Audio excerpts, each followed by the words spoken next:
A religião romana tinha como principal característica o politeísmo, a crença em diversos deuses. Esses deuses tinham formas e caráter de homens e mulheres. Essas características eram semelhantes às religiões de outros povos da antiguidade.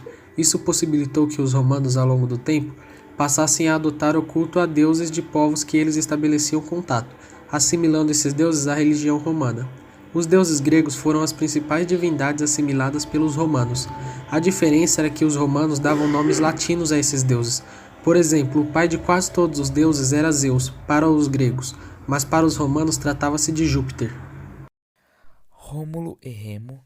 Rômulo e Remo são dois irmãos gêmeos que, segundo a mitologia romana, estão diretamente ligados à função de Roma.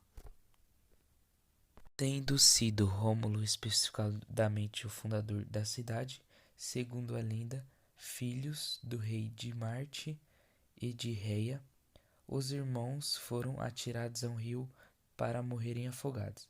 No entanto, acabaram por sobreviver e foram encontrados na margem do rio Tibre por uma loba que passou a amamentá-los. Sociedade romana. Os descendentes dos primeiros habitantes da Península Itálica eram os senhores das terras e ficaram conhecidos como os patrícios. Populações latinas também se dirigiam para aqueles sítios e foram bem recebidas pelos antigos habitantes, que precisavam de mais braços naquele local. Esses foram nomeados clientes e podiam se misturar às famílias mais tradicionais por meio do casamento. Por último, chegaram outros grupos não tão bem recebidos, mas poderiam ficar para trabalhar nas terras dos patrícios, sem, contudo, terem terras próprias para seu sustento. Esses eram os plebeus. Ainda existiam os homens nas condições de escravos, obtidos em campanhas militares dos latinos contra outras populações. Aqueles que eram capturados tornavam-se escravos em Roma. Contudo, a maior parte do trabalho na monarquia não era o escravo, pois era desempenhado pelos homens livres e os pobres, os plebeus. Literatura.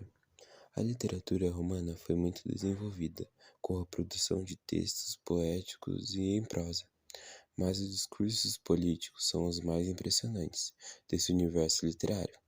Tito Livio, Ovídio Virgílio, Horácio Cícero, Seneca o Imperador, Marco Aurélio são alguns dos nomes importantes do mundo intelectual romano.